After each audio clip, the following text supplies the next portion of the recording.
साथियों नमस्कार, कैसे हैं आप सब लोग? मजामा केम छो, कैसा है आप सबको? जय श्री राम, जय बालाजी की, जय खाटू श्याम जी की। आज एक महत्वपूर्ण टॉपिक पर हम चर्चा करेंगे। टॉपिक जो है जुड़ा हुआ है मिलावट के कानून से, जिसको हम कॉमनली क्या कहते हैं, food safety and standard act 2006। इसको जो है आप लिख लो, नोट डाउन कर लो। देखिए, प्रीवियसली हमारे पास कानून था, उसका नाम क्या था? Prevention of food adulteration act 1954, but the said law has been replaced with FSSA, means the Food Safety and Standard Act 2006। Clear हो गया अपने को? साथियों, एक बार एक व्यक्ति था, उसने काम स्टार्ट करा फूड इंडस्ट्री का। अल्टीमेटली उसने एक समझदारी भी करी कि ये कंपनी जो है फॉर्म कर ली। एक बार एक फूड इंस्पेक्टर उसकी प्रेमाइसिस में आता है और सैंपल को जो है ड्रॉ कर लेता है। जब सैंपल की जांच होती है तो ये मालूम पड़ता है कि ये सैंपल जो है मिलावटी है। अल्टीमेटली जो कंसर्न सैंक्शन अथॉरिटी है, उससे सैंक्शन को जो है ऑब्टेन किया जाता है और परिवार जो है दाखिल किया जाता है as per the protocol of section 26, 27, 59 of FSSA। Full form क्या हो गया? नोट डाउन कर लो, food safety and standard act. Note down कर लिया आप लोगों ने? साथियों, जब भी प्रोसिक्यूशन होगा तो बेसिकली कोर्ट जो है आपको तलब करेगा। जब कोर्ट आपको तलब करेगा तो देयर माइट बी अ समन और देयर माइट बी अ जमानती वारंट। जब भी इस तरह के समन या जमानती वारंट आ रहे हैं, पैनिक हुए बगैर सबसे पहले अपनी बेल करो। क्लियर हो गया अपने को? जब कोर्ट में अपीयर हो जाओगे आप, आपके पास पूरा मौका है अपना आपत्ति पेश करने का। तो यहाँ पर जो कंसर्न अक्यूज था, इसने भिड़ते ही अपनी एक आपत्ति पेश करी। इसका कहना यह था कि इस केस में जो अक्यूज प्रिंसिपल है वो मैं नहीं हूं, वो एक कंपनी है। ये बहुत इंपॉर्टेंट चीज है, इसको आप अंडरलाइन कर लो। एक्चुअली होता क्या है कि हम जब व्यापार करते हैं, हम करते हैं हमारे अपने नाम से या किसी प्रोप्राइटरशिप फर्म से। नुकसान क्या होता है कि जब भी केस बनेगा हम होंगे बिल्कुल सामने विभाग के, पर अगर हम यहाँ एक शील्ड क्रिएट कर दें, यहाँ पर एक लाइन क्रिएट कर दें, तो वहां पर हमारा बचना जो है आसान हो जाएगा। तो ये व्यवस्था कानून में ही दी गई है कि अगर आप कोई व्यापार कर रहे हैं, खासकर फूड बिजनेस, मैं स्पेसिफिक कर रहा हूं, कोई अन्य व्यापार नहीं, मैं बात कर रहा हूं फूड बिजनेस की, किसी कंपनी के बिहाफ पर। तो ऐसे सिनेरियो में अगर कंपनी वॉयलेशन करती है FSSA कानून का, कंपनी का प्रोसिक्यूशन तो होगा ही होगा, पर आपके प्रोसिक्यूशन के लिए कंसर्न एजेंसी को ये शो करना होगा कि that you are person responsible to conduct the business of the company. अगर इस तरह के स्पेसिफिकेशन या अवर्टमेंट फाइल पे नहीं है तो किसी भी रूप में आपको प्रोसिक्यूट नहीं किया जा सकता, और यही इस केस का बेसिस है। यहाँ क्या किया पिटिशनर ने कि अपनी आपत्ति पेश करी before concern trial court. Concern trial court ने आपत्तियों को खारिज कर दिया, मामला जो है हाई कोर्ट में आ गया। कहना इनका यह था कि बेसिकली अगर हमें करना है प्रोसिक्यूट, तो ऐसे सिनेरियो में धारा 66 food safety and standard act की अनुपालना सुनिश्चित करनी होगी। यह एक स्पेशल प्रावधान है। It is applicable only when you are having a company और LLP। अगर आपकी प्रोप्राइटरशिप फर्म है तो यह लाभ जो है आपको नहीं मिलेगा। क्लियर हो गया अपने को? तो ऐसे सिनेरियो में अगर कंपनी सामने है और कंपनी जो है वॉयलेटर है, तो डायरेक्टर का प्रोसिक्यूशन तभी हो पाएगा when there is averment on record that कि कंसर्न डायरेक्टर जो है ये रिस्पॉन्सिबल है to conduct the day to day affair of the company. इस तरह का स्पेसिफिकेशन, इस तरह का अवर्टमेंट विद कॉर्पोरेशन फाइल पे जो है होना चाहिए। एक बार जो है नोट डाउन कर लीजिए कि कई लोग क्या करते हैं होशियारी कि डायरेक्टर बनने के बजाय दे बिकम NED। मालूम है क्या होता है NED आपको? चलो नोट डाउन कर लो, नहीं मालूम तो NED होता है non executive director. Basically they are not responsible to conduct the affair of company, but केवल कंपनी में डायरेक्टर है फॉर द नेम शेक। पर जब इनका होता है प्रोसिक्यूशन तो ये डिफेंस ले लेते हैं कि बेसिकली वी आर NED, जिस कारण से हमारा कोई भी कंसर्न नहीं है कंपनी के अफेयर से और कोई भी लाइबिलिटी जो है हम पर इंपोज नहीं हो सकती है।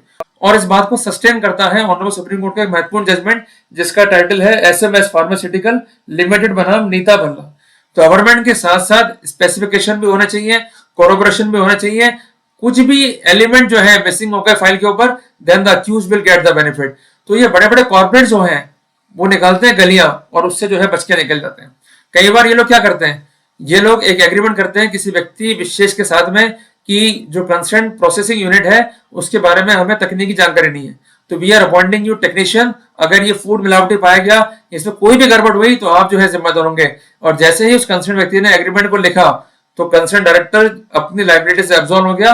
अब किसका होगा प्रोसिक्यूशन? उस टेक्निकल हेड का। इसलिए बार बार मैं कहता हूं कि अगर व्यवसाय कर रहे हो फूड का तो LLP या कंपनी बना के करो। अगर कुछ हो भी गया तो कम से कम आप तो बच जाओगे प्रोसिक्यूशन से। और धारा 66 food safety and standard act का जो बेसिक इम्यूनिटी है वो आप जो है प्राप्त कर पाओगे और अकॉर्डिंगली अपने आप को मुसीबतों में इन्वॉल्व करने से बच पाओगे। इसलिए किसी ने कहा भी तो है कि prevention is better than cure जब कहा गया है और प्रैक्टिकल चीज भी है तो हम फॉलो क्यों नहीं करते? तो इस केस में फॉलो किया गया बाय द कंसर्न पिटिशनर यही सिद्धांत कि मैं कंपनी का डायरेक्टर तो हूं पर मैं डायरेक्टर जो है इस कैपेसिटी में नहीं हूं to maintain to regulate the responsibility and affair of the company.